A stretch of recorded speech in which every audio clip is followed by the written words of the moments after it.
okay, sorry, I'm back. That was a phone call coming in there. That was just a little mom at the hospital update, and things are okay. And yeah, we gotta wait and see what transpires. So anyway, where the heck was I? So Goober.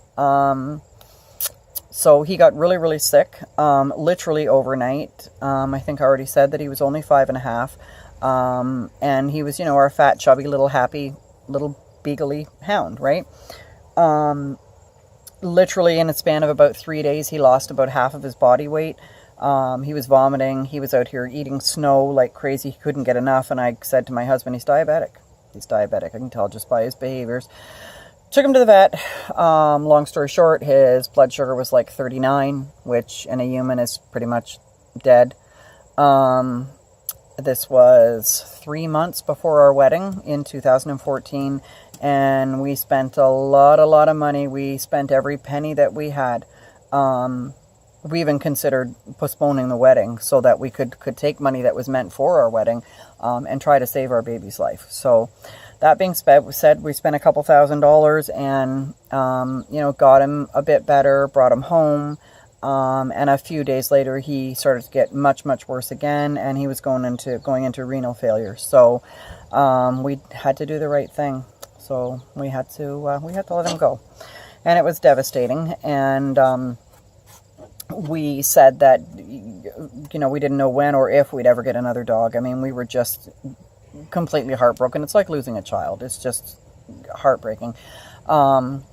So this had been then almost 2 years since we had lost Gooby, and so Font said to me, I've been thinking about it, honey. He said, you're alone, 20 hours out of 24, and you're just sitting here by yourself, crying. And like, I know it's because you're in pain. It's because you're scared and you're worried and you're about everything. What's going to happen with my career? And he said, I'm starting to wonder if maybe it's time, if maybe we should think about getting another dog. And I kind of looked at him like he had 6 heads, but I thought that might not be a bad idea. He said, at least it would be, you would have some company and, something else to more sort of focus on other than, all your health issues and the fact that you're in pain and you're dizzy and you're, all this other stuff. And he said, it just companionship for you. So we thought about it for a couple of days because it's a big step. It's not adopting an animal is not something that should be taken lightly. You should be really quite certain that this is what you want to do. This is a living creature. This is not, let's get a pot of flowers. Well, I guess that's a living creature too. But you need to make sure that you can provide a suitable environment, that you can provide appropriate veterinary care, that you can provide, the proper food. You need to be able to be in a position to do that. So with my husband still working, obviously, and me being at home all the time, we said, well, okay. So a good friend of mine was volunteering at the pound in the nearest town. And I had contacted her and I said, we're thinking about maybe it's time to get another dog. And she's like, yeah, she was so excited. And I said to her, us, we love our hounds. She actually has a hound herself and several other cats, dogs. She's a crazy animal lady, and I love her to pieces. And if she's watching this, she'll know who that I'm talking about her. But I just don't want to say her name because, again, I don't want to go ahead and just say people's names that I don't have their express permission to do so. But she'll know I'm talking about her, right? So anyway, I had said to her, we're just kind of thinking about it. Next time you're at the pound doing your volunteer work, if somebody brings in a hound, let us know, because we really are very, very partial to hounds. It doesn't have to be a purebred hound. I mean, just any type of hound. We like our beagles.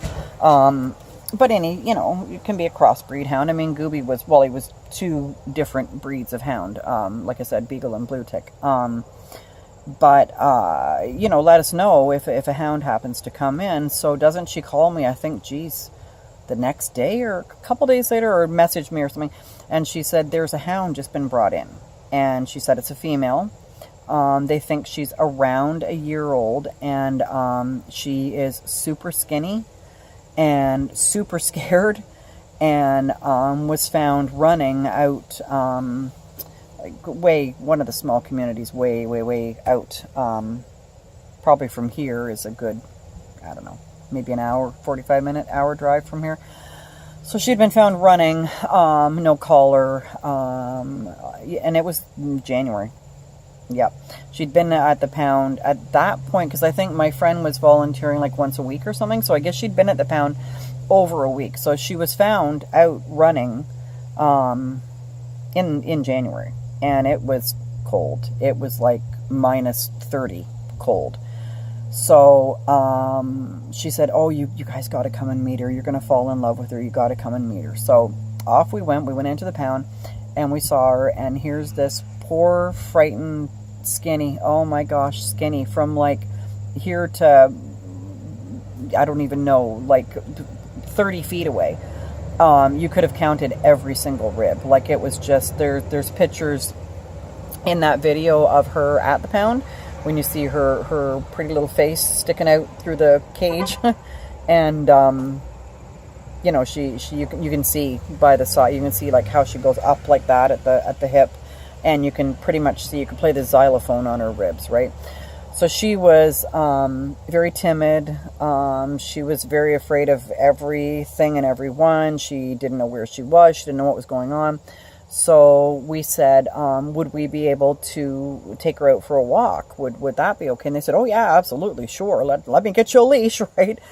So we took her out for a little walk, and they were calling her Ruby at the pound, just for, they had to call her something instead of hey you, right? So they were calling her Ruby. So we went to visit her that day, and then I think we came home, we talked about it. And again, I mean, it's not a decision to be taken lightly. Oh, look at that cute puppy, you know. No, you need to make sure you know what the hell you're doing, right? So, you know, we didn't do, it wasn't something that we just sort of did on the spur of the moment. So we came home that evening, we talked about it for a while, and decided that, you know, we were going to go back the next day and go visit her again, and, you know, talk to them again, you know, some more about the adoption process. And when you adopt an animal, I think the adoption fees were, I want to say, just a little over $300, but with that adoption fee comes, if the animal is old enough to be spayed or neutered, that is done before the animal leaves. If the animal is not old enough to be spayed or neutered yet, if it's under 6 months of age, you bring the animal back when they're old enough, and the spay or neuter will be done, and it doesn't cost you anything. Microchipping is done. All of their shots, all of their inoculations that they need, all of their vaccines, vet checked, obviously. Oh gosh, what else came with her? A brand new collar, a brand new leash, jeepers, I can't even remember what all came. Oh, bag of food, you know, because they go by, you know, mostly by donation there, right? So people bring in bags of food and whatnot. So yeah, she came with a lot of stuff.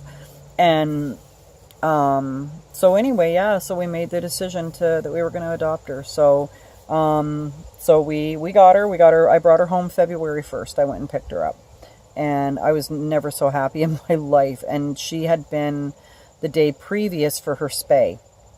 And I mean, let's face it, the pound it's not all that warm in there, because it's like, I don't make it sound terrible, because they're awesome. They're just awesome. But it's it's a concrete floor, because, I mean, they can't have carpet or something. I mean, dogs make messes, and it needs to be able to be cleaned up.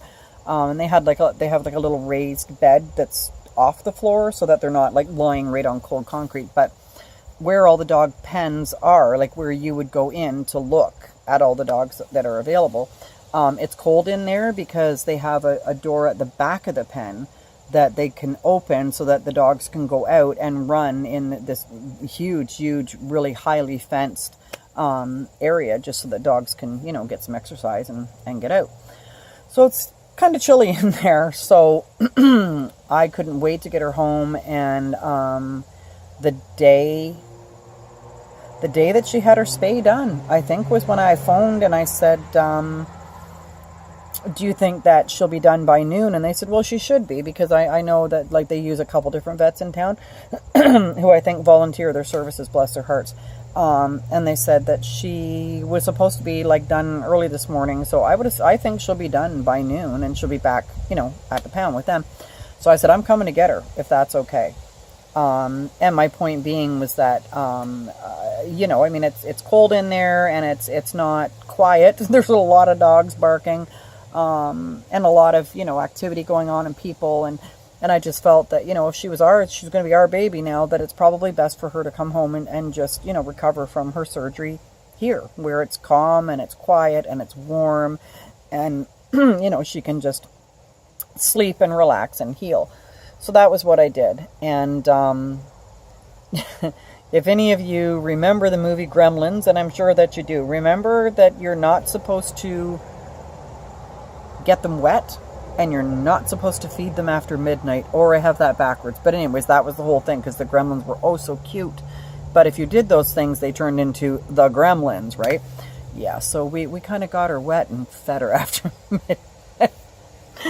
When we got her, she was so skinny and so scared and so timid and just so uncertain of everything. And then the more the days went by, and she gained weight really, really quickly, filled out really quickly. We took her into our veterinarian here that we had when we had Gooby, who's here in the village, and they are the best people. It's a husband and wife team, and they're just amazing. So we had taken her in there for like a wellness check and a get to know you check. And it was funny when I took her in there, the one vet, the husband part of the team came in and he said, I saw the name on the appointment book this morning. I thought, oh, is that them? Oh my gosh, because obviously they had been the ones that had put Goober to sleep for us. So he was like, oh my gosh, I wonder if that's them. And then he came in the exam room, and here I am. And he's like, oh my God, you got another dog. I'm so happy. It had been 2 years, right? And he's so awesome. He does a lot of like sitting down on the floor and dealing with his patients, because, I mean, she was frightened and it was easy to see. And she just had, she still had sutures in her tummy. So he got down on the floor with her and he was playing with her, and he said, so what's her name? And I said, well, we went back and forth over this, but my husband said to me, look, we got the dog for you. Like, she's our dog, obviously. And I've never had a female dog myself. So, except we had a female dog when I was a little kid, but I've always had male dogs. And I hemmed and I hawed, and she's a hound. So she needs some kind of southern name, like she needs to have some, she's a hound dog, right?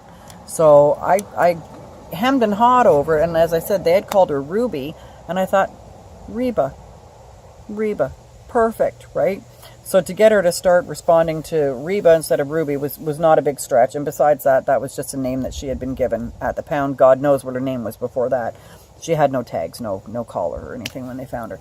So she gained weight really quickly. She got her leptospirosis shots. She had, I think in the 3 months we had her, I think she was to the vet twice.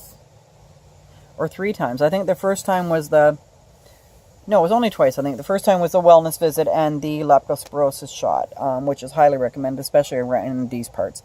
And then there's a booster for that shot that I think you have to wait 2 weeks and they go back and get that booster. So, anyway, so we had her, everything was fine. Everything was great. She was a flippin' handful. She ended up being, she was this, she was tall. She wasn't a beagle. She was a foxhound. So she was tall, big, long-legged foxhound, and a puppy. She was a baby. She was crazy, batshit crazy, in the best sort of way. But she, she was just nuts. But I mean, she's a baby, and even though she'd been fixed, it takes a while. And our vet had said to us that, they're babies until they're 2.5 to 3. Before you really start to see that mellowing, action happening. But he said she's going to be a baby for a while, right? She was crazy. She was nuts. When she'd get playing and get jumping around and stuff, oh my God, it was like being caught inside a washing machine. And we had to like try to make her stay a bit calmer, because she couldn't really jump up on me like that because she was going to hurt me. But anyway, she was a good girl. She was the sweetest little girl. Now I am going to pause right around here somewhere. Otherwise, it's not going to load, is it? And then I'll tell you what happened with our sweet little girl and why we no longer have her. So, pause, and I shall return.